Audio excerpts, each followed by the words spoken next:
It is 2026, and here are 6 things to know about me.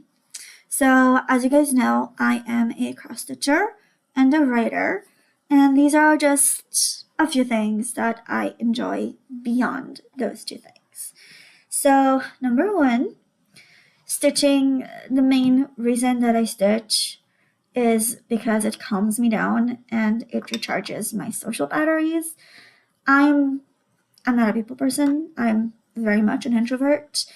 And after any kind of social interaction, I need some recharge time. And that is what cross stitch is for me. And it also includes social interactions with other people in the house. So chances are you'll find me cross stitching. When you do, find me,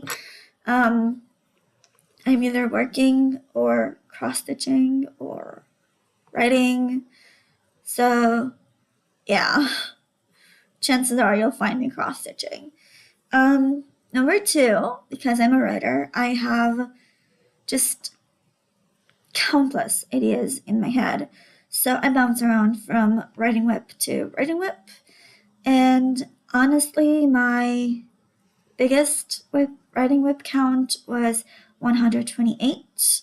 At the moment, it's 50 something, with a focus on like 4 or 5 really specific whips that will eventually probably be published. I do have a goal of publishing a book this year, and we'll see how it goes because I have a couple that are pretty close to a first draft finish. So I'll have to see about that. Number 3 is I love animals. I always did. My puppy Enzo made it to the channel a few times in the past, as well as his best friend, the brown miniature poodle, Lance, who belongs to a neighbor and just keeps running away, and we host him and they come back and pick him up. And they play incredibly well. I will include a picture of Enzo. Not so much a picture of Lance because I don't have a good one. And despite the fact that I was petless until I was 26, Enzo was literally our first pet. I've always loved animals. I loved going to the zoo. I fed the neighborhood cats a lot of the time. And one of them became an outdoor cat, and I will include a picture of her as well. And if my mother wasn't allergic, that outdoor cat would have been an indoor cat. But sadly, can't happen. But I very much love cats and dogs and all animals. My favorite is the fox. All types of fox, really. My top 3 would be the red fox, which is a classic, like ginger, orange fur, black legs and ears, and a really bushy tail. And that is the red fox, and also Arctic fox, which are the white ones in the snow, and the fennec fox, which is it's the smallest species of fox. Gigantic ears, sand-colored, and their native habitat is the desert. So yeah, there's a good chance there are fennec foxes in my country, and also red foxes. My mom goes to work by a forest, so every time she passes it, she says, "I saw a fox." But I went there a few times on the same road and I never saw one, so. But yeah, these are my top 3 foxes, despite the fact that there's like many, many more. These are my top 3, and I do own a lot of Fox merch. It's mostly the classic red fox, but one day, I'll get the other two. Number 4 is that maybe it's an evolution to my love of animals, but I also really, really, really love Pokemon. That's proof. This is the entire first generation, and I have plans to do the other 8. Gen 10 is going to be coming this year. So when that comes out, I'll add it to the plans. I'm not really a fighter, so I don't like the Pokemon battles. So when I do manage to pick up a game of like a mainline official Pokemon game, and I have the first 7 gens on an emulator on my phone, when I do pick it up, I will play it through as quickly as I can, and then just go to the collecting section, which does bother me a little bit because I want to collect them, and it's impossible unless you have another like emulator or cartridge, because there are version exclusives, there are trade evolutions, and there are former events that I have no access to. Yeah, so that sucks. But there are a lot of ROM hacks and fin games. Sadly, a lot of them focus more on the story and battling rather than the collecting. But there is a pretty cool game, 2 browser games actually, that I dabble with that focus more on the collecting aspect of Pokemon. One is Pokefarm Q, but they have Fakemon, which not my cup of tea. So I will never be able to fully complete their Pokedex. And then there's also something called along the lines of Hatching Center, where basically you hatch eggs and add them to the Pokedex. So, like, purely on the collecting front. And as far as I know, they don't have Fakemon, but they also don't have a Pokedex at the moment. So you're basically just hatching Pokemon and hoping to get a shiny. And I already have a few shinies, and I really want the Pokedex feature. I will have to check because I haven't checked in a really long time. Maybe they already have it and I just missed it. Maybe it will never happen, but if you guys have any ideas for games, browser, or ROM hacks or fan games that focus mainly on the collecting aspect of Pokemon, let me know because I am just constantly looking for them. So yeah, please. I'm desperate. Please. Number 5 is I have 3 genres that I write in, that I read in, that I watch in, and by watch I mean TV shows and movies. So they are romance, fantasy, and sci-fi. Could be together, could be apart. Yeah. So recent romantasy big book talk hits. Also not my cup of tea because I want my romance to be as present as the fantasy, and it's just not.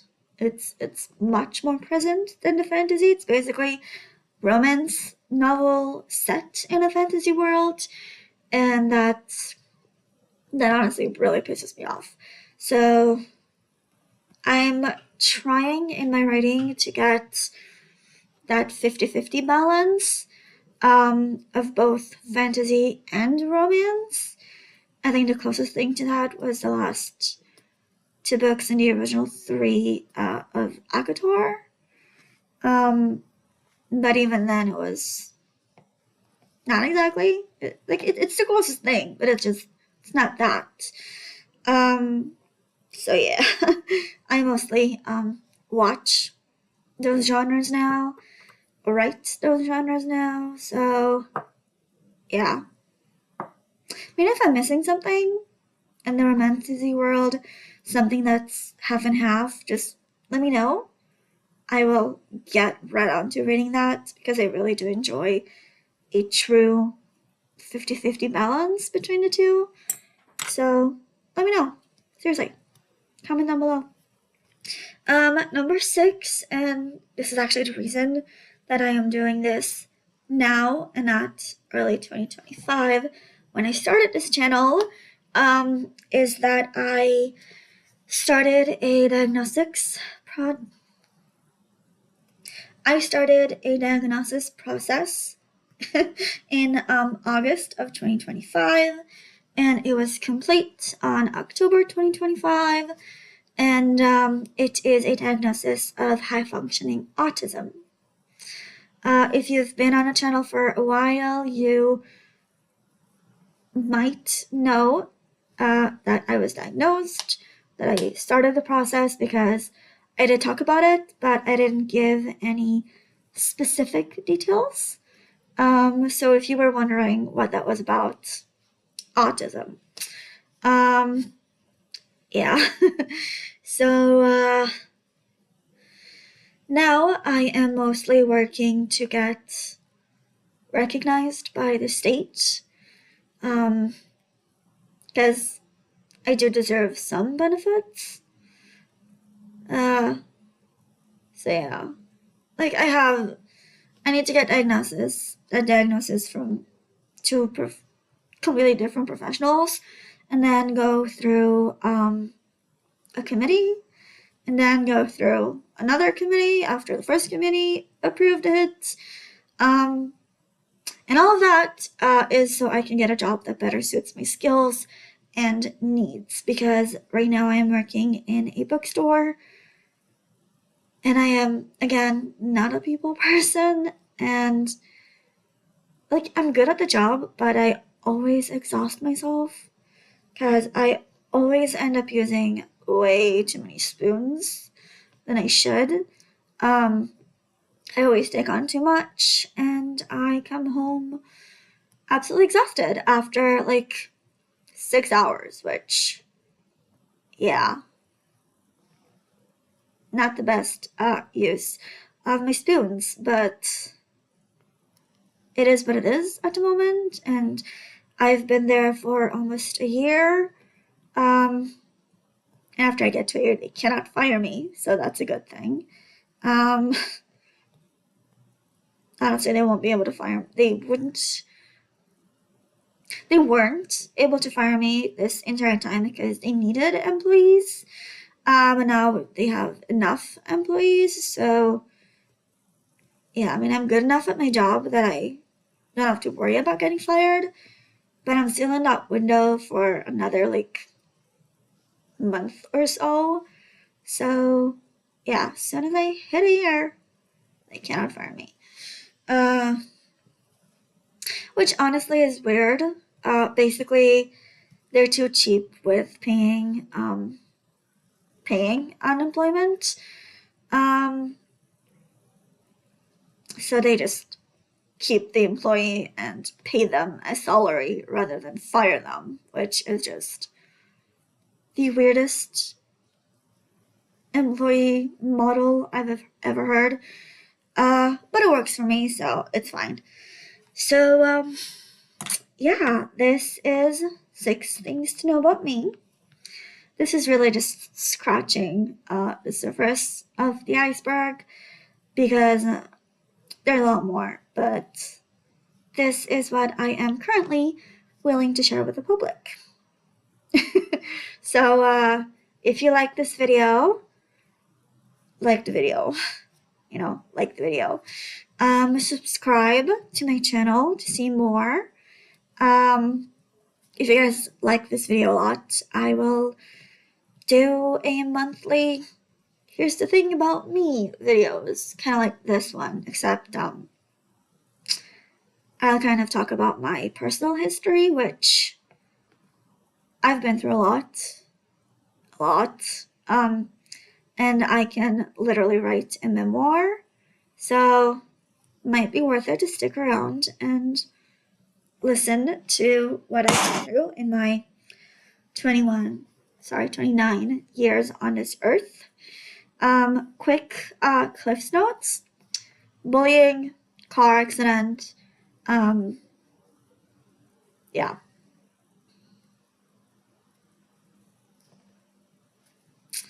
So, yeah, stick around for stitching videos, writing videos.